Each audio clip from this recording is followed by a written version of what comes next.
Gavin Lux tore his ACL and is out for the year. What do the Dodgers do now? Let's talk about it. You are Locked On MLB Prospects, part of the Locked On Podcast Network, your team every day.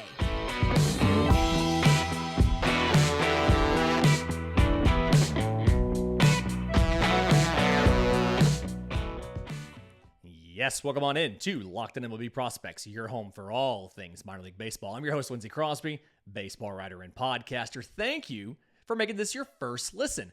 Every single day, we're part of the Locked On Podcast Network, where it's your team every day. And today's episode is brought to you by our friends at FanDuel. Make every moment more. Visit FanDuel.com/lockedon to get started today. And talking about FanDuel, the odds for the Los Angeles Dodgers to make the World Series and win the World Series took a little bit of a hit. As you may have heard, shortstop Gavin Lux, former top prospect in this system in 2020, tore his ACL running to third in a spring training game and will miss the entire season. Now, there is a little bit of, not silver lining here, but the Dodgers do have a backup plan. They went out earlier in the offseason and they traded a prospect, a shortstop prospect, Jorge Mateo, to the Miami Marlins to get veteran Miguel Rojas. So, Miguel Rojas is somebody that can come in and can cover can play shortstop defensively at a pretty good level despite being in his 30s. So you have an option at shortstop if you need someone to play the position every day. And they came out and said some other things on Tuesday afternoon, that they were going to have Chris Taylor work a little bit more on his arm, start a throwing program so that he could cover some innings at shortstop and things like that. But this is a team with World Series aspirations, right? And you're looking at potentially breaking in some new options at second or at third, and Miguel Vargas, breaking in, options like a Diego Cartaya, working on, you just lost some outfield options. Cody Bellinger's no longer part of this team. And so it feels like this is a loss that you maybe necessarily can't take, right? You can't lose, just have a black hole of offense at shortstop this season. And so common assumption is that the Dodgers are going to go out and make a trade, right? And one of the big things, the first thing that popped up I know not everybody agrees with baseball trade values, but it is a useful barometer to see what people are interested in. One of the first things that comes up when you search for Dodgers transactions dated February 28th is the Dodgers trading for shortstop Willy Adames of the Brewers.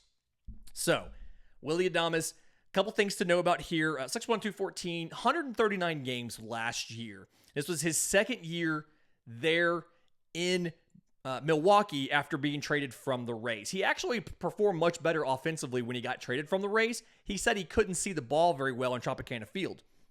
But last year, 238, 298, 458, 31 home runs, 62 extra base hits, 49 walks to 166 strikeouts, and 8 of 11 on stolen bases.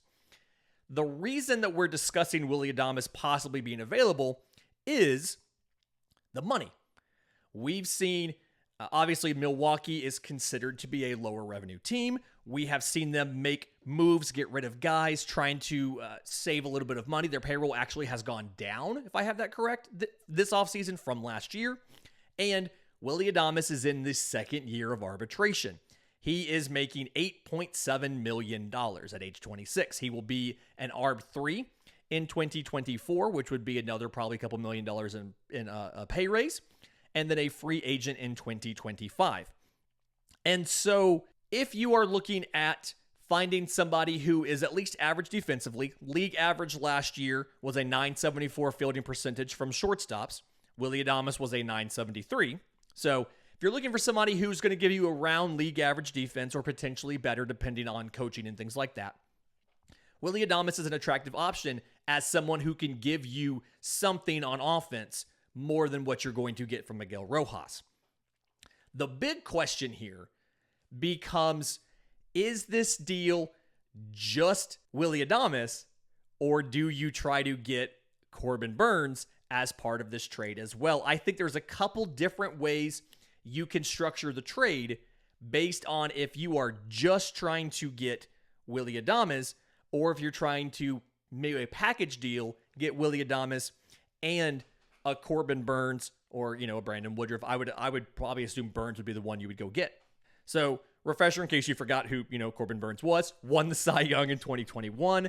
6'3", 245. Started 33 games last year, so 202 innings. 2.94 ERA, 243 strikeouts, 10.8 per nine, 251 walks, 2.3 per nine. 23 home runs allowed. That's the big difference in his year last year versus his Cy Young year. In his Cy Young year, the home runs allowed a lot lower. He allowed 7 home runs and 167 innings in 2021 to 23 home runs in 2022. So he went from 0.4 home runs per nine, that more than doubled, to 1 home run per 9 innings. Still an all-star, still got Cy Young votes. He was 7th in the Cy Young in 2022, but just not quite to the level of what he did in 2021, where he had the league's lowest ERA, the league's lowest home runs per 9, the league's best strikeouts per 9, and the best strikeout per walk rate in the game. So the compensation here, I think, depends on what you are doing in the package. Is it just Willy Adames, or is it Willy Adames and Corbin Burnes? Because if you look at how these systems match up, I don't think there's a lot of interest in number 1 prospect for the Dodgers, Diego Cartaya, from Milwaukee's perspective. They just got William Contreras. They were the 3rd team in that Sean Murphy from the A's to the Braves deal. And so I don't necessarily know if they have a lot of interest in catcher Diego Cartaya. Yes, you have the DH spot. You can play him, but also you have a ton of outfielders that you're trying to promote and the possibility of needing to use Christian Yelich in that DH spot as those outfielders get up here. So that's not a great fit. That's kind of one of those same things. You look at some of the other options. A Michael Busch, infielder, second baseman. Again, you have some second basemen in the system that are challenging for spots here in spring training. Not the right kind of fit. Some of the outfielders. Andy Pages, probably not a great fit. You have a ton of outfielders. Catcher Dalton Rushing is a top 10 prospect in the system. Probably not going to get a catcher. And so to me, the compensation for this trade comes down to pitching. And it's how many arms do you want to include in the trade? And again, that depends on whether or not you're getting Corbin Burnes as well or just Willy Adames. If you are getting just Willy Adames, then I think you can get away with a tier 2 prospect. And when I talk about the tiers, it's something that we got from our friends over at Prospects 1500. When they do the top prospects in a system, they separate them into tiers. Tier 3 that's a major league player. It's probably average chances of making the bigs. Tier 2 is an above average likelihood of making the bigs and being a contributor at the major league level, an above average contributor. And then tier 1 is not only a high expectation of making the majors, but also the ability to play at an all-star level in the bigs. So tier 1, tier 2, 3, they have more. Tier 4 is they have a chance of making the bigs, or a good chance of making it, but they probably won't make much of an impact. And then tier 5 are organizational guys who have an outside chance if they can improve in a way. And so if you're just getting Willy Adames, you can probably get away with a tier 2 arm. So right-hand pitcher Gavin Stone, right-hand pitcher Nick Nastrini, right-hand pitcher Emmett Sheehan, left-hand pitcher Maddox Bruns. You can probably get away with just one of those high-caliber arms for Willy Adames. Obviously, if you're trading and you probably have to throw in a tier 4 piece as well. But the centerpiece is going to be centered around that tier 2 guy that you get. If you try to get Corbin Burnes as well, then one, it's going to take a tier 1 piece, which you have Diego Cartaya as a tier 1 piece. Again, not a great fit organizationally.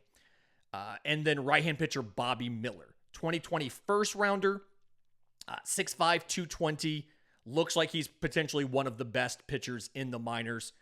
Can hit over 100 miles an hour on the 4-seam fastball, also throws a 2-seamer, slider, 2-plane break, a curve, a changeup. His ETA should be up this year. And so you have to give him up as a tier 1 guy. And then you probably have to give multiple tier 2 guys to get Corbin Burnes as well. It's probably a pick 2 of some of those tier 2 names that we named. A Gavin Stone, a Ryan Pepio, Nick Nastrini, Emmett Sheehan, Maddox Bruns. Probably at least 2 of those guys to go along with Bobby Miller to get Corbin Burnes. Because Corbin Burnes is an ARB 2 guy. $10.01 million. We talked about this last week. He has ARB 3 in 2024. We'll get a pay raise. And then a free agent in 2025 at age 30. So you get if you do it now, you get 2 years of Corbin Burnes in your rotation. Definitely a big trade. Going to be very expensive. Probably going to take, again, a tier 1, 2, tier 2 prospects, and then some. Tier 3, tier 4. You're probably looking at 4 or 5 players leaving Los Angeles to go to Milwaukee to get 2 guys. In just a minute, there's another option that may cost you less, but it might also be harder to pull off because it's trading for a prospect. But first, today's episode is brought to you by our friends at FanDuel. It is the midway point of the NBA season is here, so it's the perfect time to download FanDuel, America's #1 sportsbook. New customers get a no-sweat first bet up to $1,000 and bonus bets back if your first bet doesn't win. You can download the FanDuel Sportsbook app, safe, secure, super easy to use, and bet on everything from the money line, point scores, threes drained, and all that kind of stuff. Looking at the odds for National League, like National League pennant. Who's going to win the National League? Dodgers have moved to plus 410. They are still the favorite, but the margin's a lot closer than it was. The Braves plus 420, the Mets plus 420, the Padres plus 480s, the Phillies plus 700, and the Cardinals plus 1,000. The Dodgers were in the 200s, plus 200 and change just yesterday. So this kind of tells you this did significantly hurt their odds because shortstop obviously is the most important defensive position on the field. Don't miss your chance to get your no-sweat first bet up to $1,000 in bonus bets when you go to FanDuel.com/lockedon. That's FanDuel.com/lockedon to learn more. Make every moment more with FanDuel, the official sportsbook of the Locked On Podcast Network. Okay, option number 2 is trading for a Yankees shortstop. So we talked about the Yankees on the show yesterday. I did that not knowing I was going to be doing a Gavin Lux show today and talking more about the Yankees. So apologize for the East Coast and West Coast bias here. But the Yankees have a couple different options if you're trying to make a trade, right? You can see a scenario where they can ask for one of the prospects, Oswald Peraza or Anthony Volpe. Both of them should give you offense from the shortstop position. Anthony Volpe obviously is a top 10 prospect in baseball. He is valued more than an Oswald Peraza, but both of them are good. So Anthony Volpe, I got that wrong yesterday. Anthony Volpe is seen as having a plus hit tool and a plus power tool. You have more questions about defense with him, but he is the better offensive option of probably anybody who would theoretically be available in this scenario. I think it's very unlikely that he gets moved. And if you were to try to make that deal, it probably was going to cost you a tier 1 prospect. So either Diego Cartaya, because while the Yankees do have catcher Austin Wells, they still could use a catching option. So Diego Cartaya could be there. They could use a defensive left fielder, because playing defense in Yankee Stadium in left field is surprisingly tough, and they look for a center fielder skill set in left field. So you could have seen a scenario where somebody like James Outman was moved as a tier 2 prospect. But it would have been a tier 1, so Bobby Miller or Diego Cartaya, and then probably at least 2 tier 2 prospects to get Anthony Volpe. I do think there is a good fit here. The Yankees last year with their trades, and even before that, moved a lot of their organizational pitching, their starting pitching out of the system at deadline trades and just to make different acquisitions, whether it was Andrew Benintendi. I mean, even going back to getting like Anthony Rizzo, they moved a bunch of pitching out of the system. So I do think there's a good fit here. I just don't know if you're going to be able, if the Dodgers are willing to stomach how many prospects they would need to send to New York to get an Anthony Volpe. And so instead, I think what you should do is you should look at Oswald Peraza.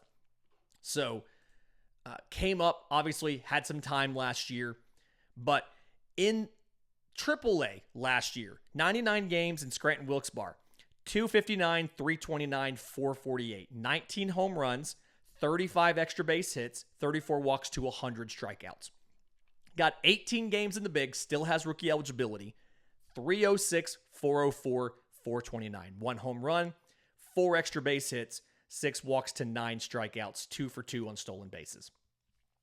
I think Oswald Peraza, if you're trying to get a prospect from the Yankees, I think Oswald Peraza is a more realistic ask from both sides. Anthony Volpe is somebody where they don't have to promote him to start the year. They do have plenty of options, including Isaiah Kiner-Falefa. We're getting to him in a second, don't worry. And so it's something, if they legitimately do want Anthony Volpe to be the new shortstop in the Bronx, then it's very easy to not have to explain why you pick the guy with not as good defense to play short, and you put Oswald Peraza at second if you trade Oswald Peraza. I think if you make that trade, and again, you have more options on making the deal from the Dodgers' perspective, because you can trade a catcher, again, Dalton Rushing or Diego Cartaya. You can trade an outfielder because you need a good defensive outfielder in Yankee Stadium. And I believe Harrison Bader's on the final year of team control before he's a free agent as well. So not great. So I could see a scenario where you had 2 tier 2 prospects and a tier 3 prospect. So you could do something, for instance, you could do Dalton Rushing as your tier 3 prospect, and then your 2 tier 2s, I could see 2 pitchers. Gavin Stone, Ryan Pepio, Nick Nastrini, Emmett Sheehan, Maddox Bruns. Pick 2 of those names, and then that third player could be a catcher in Dalton Rushing. It could be an outfielder in James Outman, but either way, you can make a deal for Oswald Peraza. Now, I still don't think the Yankees are going to trade Oswald Peraza, but it is very easy to see how these 2 teams would fit together. I think the Yankees would be open to the conversations because they unloaded Joey Gallo and got Clayton Beeter. And pitcher Clayton Beeter, last year at the trade deadline, has looked very good in spring. And so there is a belief that getting a pitcher from the Dodgers will work out for you because the Dodgers are so good at pitching development.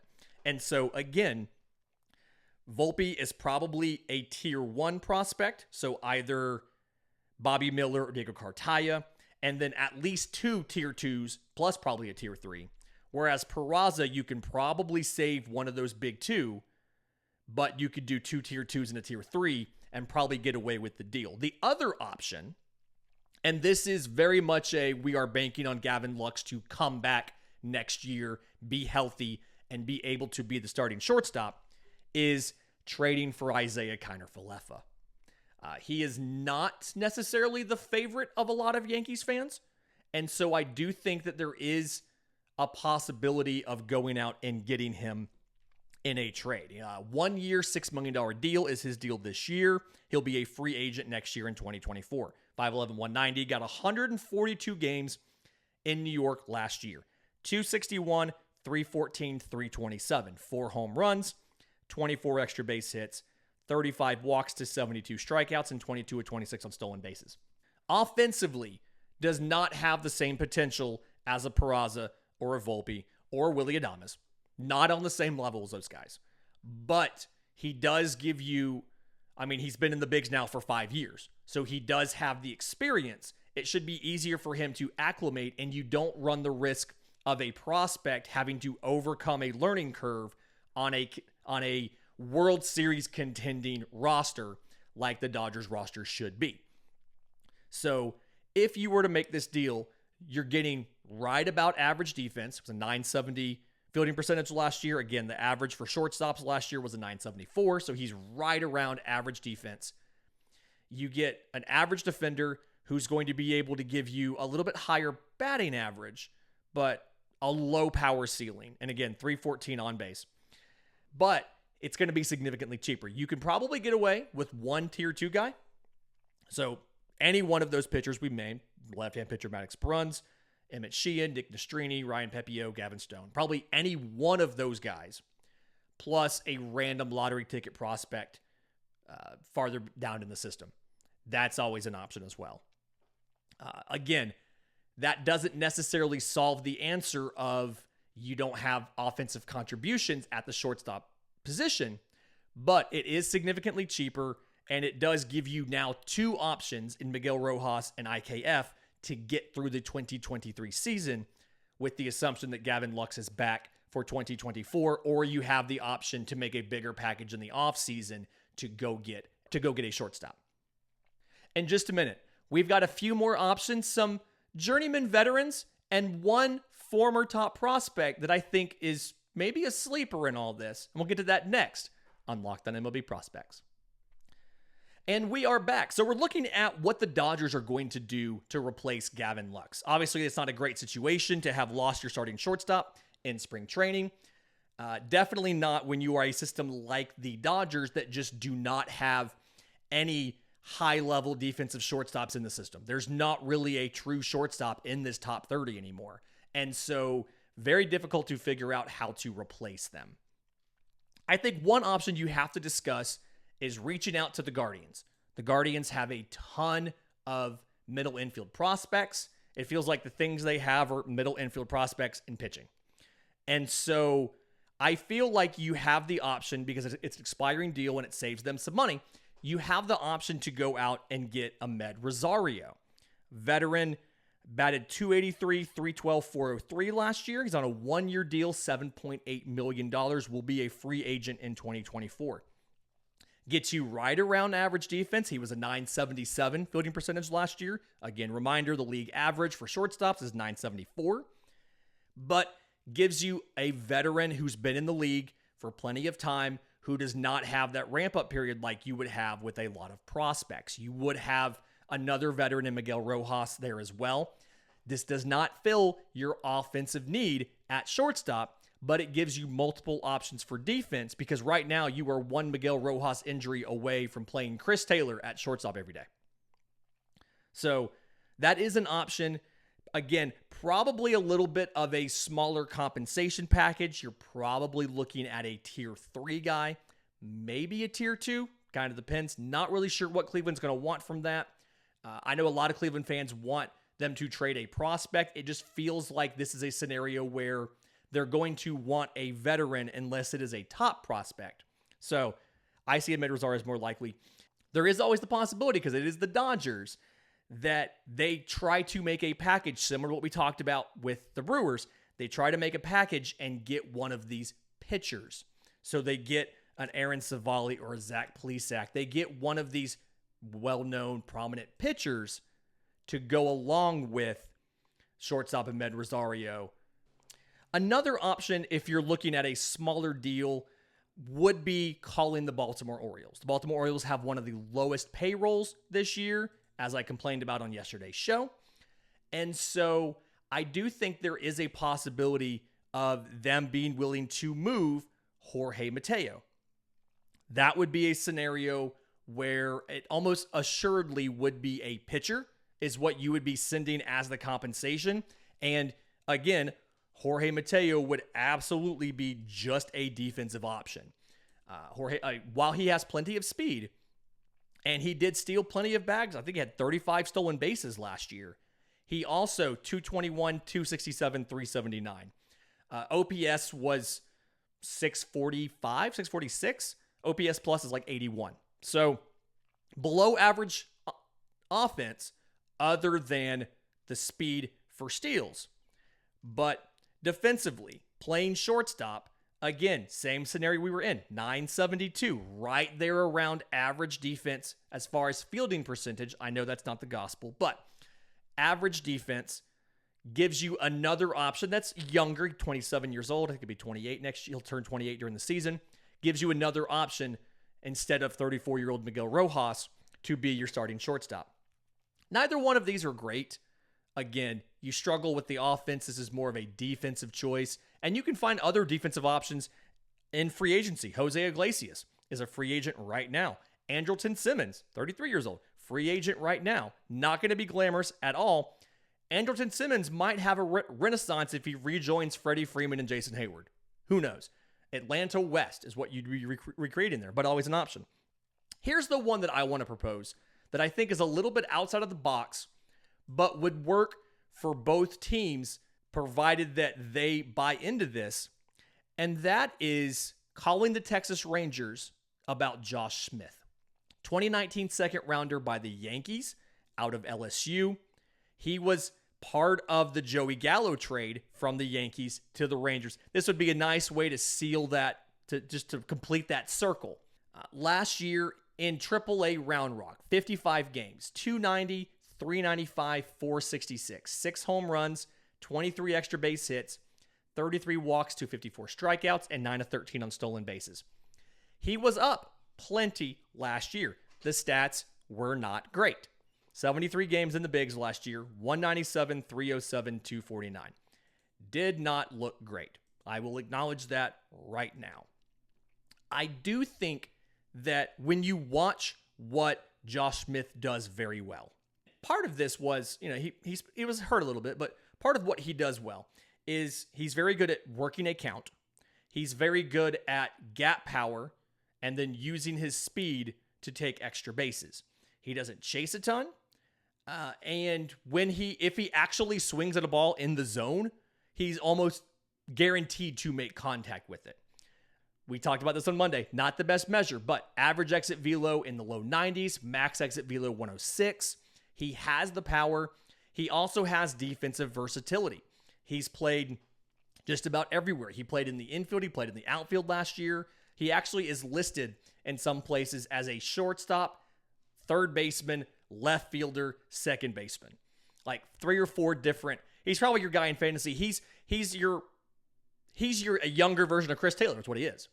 And so would give you an option. He has the arm to play on the left side of the infield. He has offensive potential. He's not quite there. But I think he's a good compromise between the expense, the cost of someone like a Willy Adames or an Anthony Volpe, but upside, unlike somebody like an Amed Rosario or an Isaiah Kiner-Falefa, he has the upside of continued development. He was just 24 years old last year. Size-wise, a little bit smaller, 5'10", 180, but it is something where you could see the Dodgers. You have a veteran in Miguel Rojas. You have a youngster in Josh Smith. They love the defensive versatility, and they have a chance to continue to develop him both physically and approach at the plate to make the most of his power and be able to use him in a good way. The compensation here, I think it's probably solidly a tier 3 arm. If I'm the Rangers, I'm looking for left-hand pitcher Ronan Kopp. But I think another option that the Dodgers could do would be outfielder Andy Pages. The thing with him, and I've been calling him Andy Pages now for months, and that's on me, but the best comparison I can give you as far as style, the type of game that he has, is think about a Yasiel Puig. And when you look at the Rangers, their infield is set now for a while. They have all these guys signed for a long time. Their outfield as of right now is set up to be Adolis Garcia in right, Leody Taveras in center, Robbie Grossman in left. They signed Robbie Grossman in February. So you could see where you take Andy Pages, who has huge power potential and a massive arm, and you combine him and Adolis Garcia in the corners with Leody Taveras in center, Robbie Grossman as your fourth outfielder, and then you have Clint Frazier, who's a non-roster invitee, who could also be your fourth or fifth outfielder. Brad Miller is your DH, and he can play anywhere, including the outfield. And all of a sudden, you've upgraded your power potential of your lineup significantly at the cost of a utility player, knowing that your system has a ton of utility players already. So to me, this feels like the best combination of upside for the Dodgers to get a two-way player who can give both offense and defense, while the Rangers can get back an acquisition that can make their outfield better at a smaller cost than a lot of other teams would give up because the Rangers have so many middle infield utility type prospects. Let us know in the comments what you want to see for the deal, who you think the Dodgers should go for should make a trade for to replace Gavin Lux.